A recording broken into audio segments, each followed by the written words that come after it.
This video was created to help walk you through the biogeochemical cycles and homework. I have skipped ahead to create this video because I wanted to get this made and posted to help those of you struggling with the carbon and nitrogen cycles, as they can be pretty tricky, and you definitely need to understand them really well for your exam. I will be going back and covering the material I skipped in more videos, so stay tuned for those. The biogeochemical cycles are simply the steps used to take the inorganic forms of the 6 necessary elements, which we represent with the acronym NCHOPS, and changing them into an organic form so that they are available to living beings like you and me. This process of converting the elements from an inorganic state to an organic state is called fixation. All right, I just want to back up a second here and review a few terms. So I talked about NCHOPS, which hopefully you guys are all familiar with at this point. And again, this represents the abbreviation for the 6 essential elements that all living beings need. Needed by all life. Okay, and those elements are as follows. N is nitrogen. C is carbon. H is hydrogen. O is oxygen. P is phosphorus.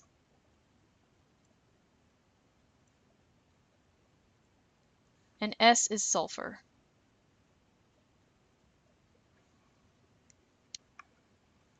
I also mentioned 2 terms, inorganic, fix my pen here, inorganic and organic. Now, when I'm talking about these terms, I'm talking in the scientific terms, not when you go to the grocery store and you're trying to decide whether you want to buy an apple that was sprayed with pesticide or not sprayed with pesticide. That's not the type of organic I mean. In science, especially when we're talking chemistry, the idea of inorganic and organic basically means how useful to living beings is it. Anything that is considered to be inorganic means that it is not useful to living beings.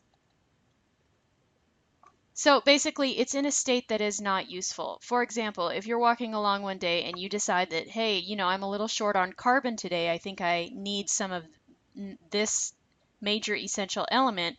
Well, it turns out there's a lot of carbon locked up in rocks, but you can't just pick up a rock, toss it in your mouth, and suck on it for the day. You're unfortunately not going to absorb any of the carbon because all that carbon is in an inorganic state. It's not useful to your body. Your body can't use it. It has to be converted into an organic state. So organic means that it is useful to living beings. So we need all of these 6 essential elements to be in an organic state in order for our bodies to use them. And the final term that I mentioned was a term called fixation. And fixation is the process used, and it varies with different elements, but it's basically the overall process that converts an inorganic substance or element to an organic state. Okay, so it's that process of going from an inorganic state to an organic state. This is called fixation. So that's basically what we're talking about. These biogeochemical cycles are showing this overall process of fixation, taking those essential elements from an inorganic state into an organic state. All right, since we're talking about a cycle, meaning a circle, we need to make sure our cycles end back where they started. So keep that in mind as you work through them. The reason for this has to do with the law of conservation of matter, which states that you cannot create or destroy matter, you can only change its form. In other words, these elements start out in their inorganic state, go through a process of fixation, and change into an organic state where they are used by living beings, and then eventually end up back where they started in their inorganic state. In this class, we will primarily focus on the carbon and nitrogen cycles because a lot of our environmental problems have come about by upsetting these two cycles. For the exam, however, you should be familiar with the sulfur and phosphorus cycles as well. Let's start by briefly going over the carbon cycle. Carbon cycle.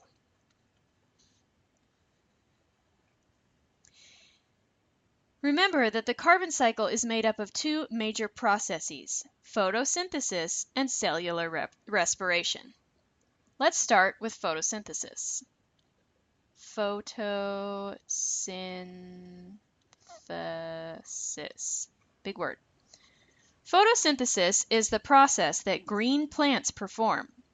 In this process, inorganic carbon, in the form of carbon dioxide, CO2, and this is inorganic, meaning it's not useful to you and I and other living beings, is taken up by the plant along with water and sunlight.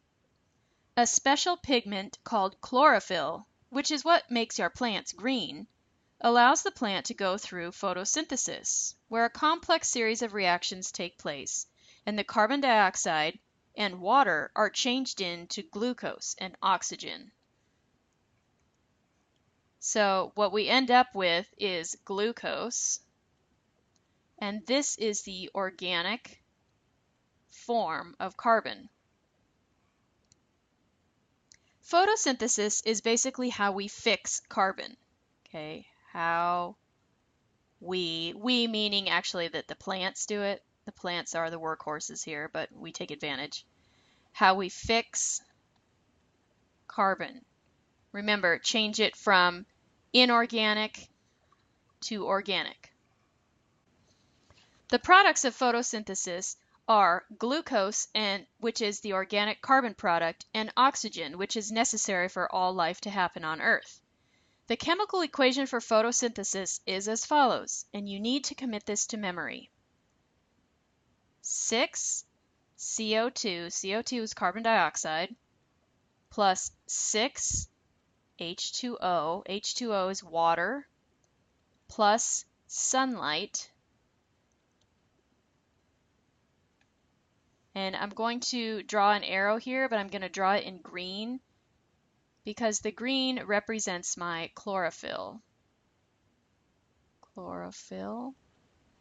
Okay, plants have to be green in order to go through photosynthesis. If they're not green, then they can't photosynthesize.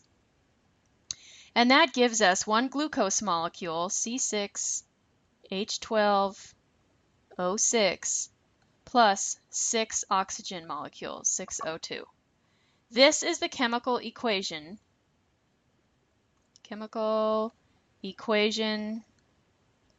for photosynthesis.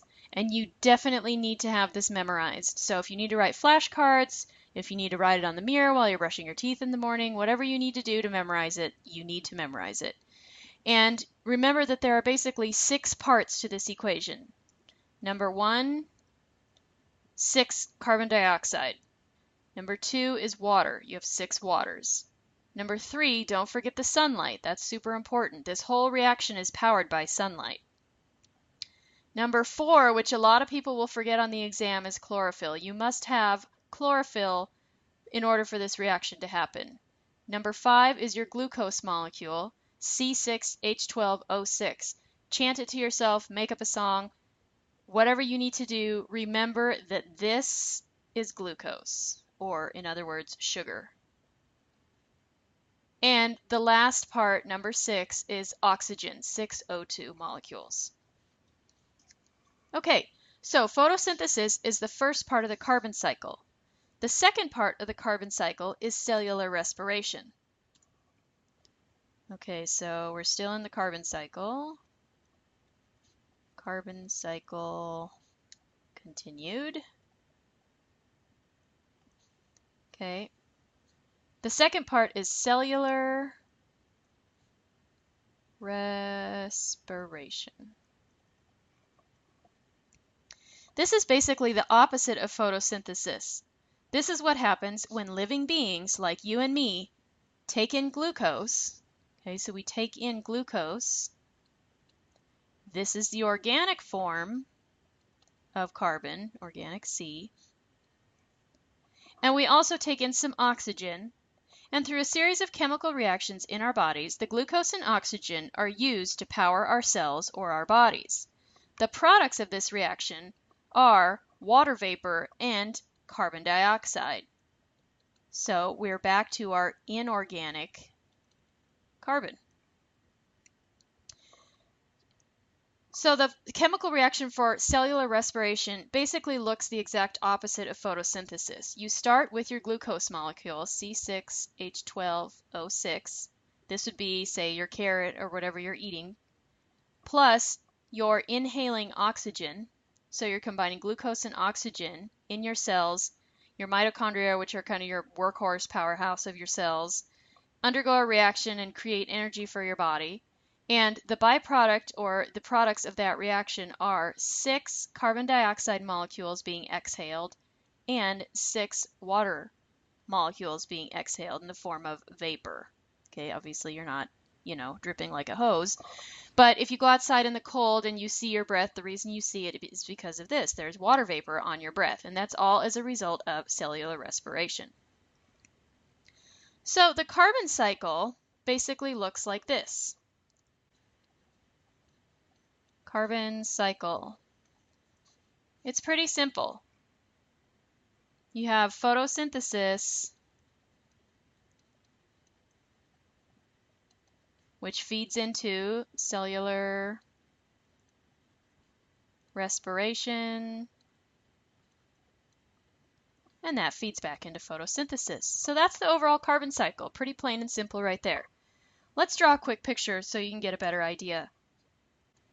All right, so the first step in the carbon cycle, if you remember, is photosynthesis. So basically you've got your green plant here, which is your tree. It's taking in carbon dioxide, it's taking in sunlight, and it's actually taking water up through the roots that's getting into the plant. So you've got your H2O here, carbon dioxide here, sunlight here. And inside the green plant then, the reaction of photosynthesis, the process of photosynthesis takes place. And the products of photosynthesis are twofold. One, you get organic carbon, and abbreviate it here, in the tree. Okay, this is going to be like, I don't know, let's draw an apple. Okay, here's my delicious looking apple. In the fruits, it's also going to be in the leaves. So you've got organic carbon in the tree, and the tree is also giving off oxygen, because remember from photosynthesis, you get glucose. Okay, let's write this out here. C6H12O6. That's what's in this apple here, glucose, my little stem. Okay, and then oxygen's coming off the plant. Now, that's the photosynthesis side of the reaction. But now we have to account for the other part, the cellular respiration. So let's say along comes, I don't know, a little caterpillar. I'm drawing a purple caterpillar, because I like the color purple. Okay, and here he is, and he's hungry, and he comes along, and he feels today that he needs some carbon. So he climbs up the tree, and he nom nom nom nom nom eats up the apple. Now he has taken up the organic carbon. So I'm going to draw little C's on him. He's got organic carbon in him. He is going to undergo cellular respiration and help us complete the cycle. But let's add one more step of the food chain in here. Let's say, let's say, it's going to be a horrible drawing here. This is my scrub jay, which is a common bird found up in my neck of the woods here. Here comes a bird, and he's hungry, and he also needs some organic carbon, but he doesn't want to eat a plant. He's not so much a plant eater. However, he sees this caterpillar here, and so he comes down and yum, yum, yum, yum, yum, eats the caterpillar. So he didn't have to take the organic carbon in from the tree, but the caterpillar had it in, so now he's got organic carbon in him. All right, so the bird and the caterpillar are both undergoing cellular respiration, which means they're taking in this organic carbon in the form of glucose. They're also taking in this oxygen that was given off by the tree. Okay, so they take in oxygen, they both need to breathe, get some oxygen, and they undergo cellular respiration. And they exhale carbon dioxide and they exhale water. Same thing for the caterpillar. He's going to exhale some carbon dioxide and he's going to exhale some water. And now we've got the inorganic form of carbon and we're right back to where we started. So this carbon dioxide will get picked up by the plant and we'll start the whole process over again. All right, let's take a look at your homework to give us a visual representation of this cycle. Okay, so this should look pretty familiar. This is what your homework looked like. So let's see if we can work through this and fill in all the blanks. All right, so remember that the carbon cycle is photosynthesis and cellular respiration. Let's start with the photosynthesis part, and we'll start with number 1 in this worksheet. So up here at the top, number 1, it says atmospheric blank, and there's an arrow leading down into this green plant that I have. So what in the atmosphere do I need for photosynthesis? Well, let's think about it. We know that we need 3 things to feed into photosynthesis. We need inorganic carbon, we need sunlight, and we need water. So this has to be one of those 3. So the answer here is carbon dioxide, or inorganic carbon. You have atmospheric carbon dioxide. This one should be fairly self-evident here. It's a picture of a sun, so you need sunlight. Remember that sunlight is needed to power that reaction, and that feeds into the plant. And finally, number 3 is hovering over some raindrops, so this represents our water, or our H2O. Now, of course, the plant's probably going to actually take this up in through the roots, but I just put it here for simplicity's sake. All right, so now we have our 3 main ingredients that go into the making of the products of photosynthesis. These all feed into our green plant, and then we have number 4 here. So let's read up here. Number 4 says, what process is taking place in the plant? Now, some of you overthought this, or some of you even jumped to a different cycle and wrote something about nitrogen here. Make sure that whatever biogeochemical cycle you're working within, you're only dealing with that element. There is no nitrogen involved in the carbon cycle, and there's no carbon involved in the nitrogen cycle. It's all just dealing with carbon or all just dealing with nitrogen. This was supposed to be a really easy answer if you didn't overthink it, and the process that's taking place here is photosynthesis. Okay. Now, photosynthesis takes place. There's an arrow down leading to numbers 5 and 6. And number 5, the hint over here says, this is what the cottontail gets when he eats the plant. A cottontail, for those of you who don't know, is the little rabbit at the bottom here. And he's called a cottontail because he has a little white tail when he's hopping away from you that looks like somebody took a cotton ball and stuck it on his behind. Okay, so what is a cottontail getting when it eats the plant? Well, there's 2 things that we know that result from photosynthesis. One is organic carbon in the form of glucose, and the other is oxygen. Well, he's obviously not eating oxygen, so the answer must be glucose, which is C6H12O6. I will accept that. I will accept glucose in this slot here. I'll accept organic carbon. Any of these are correct.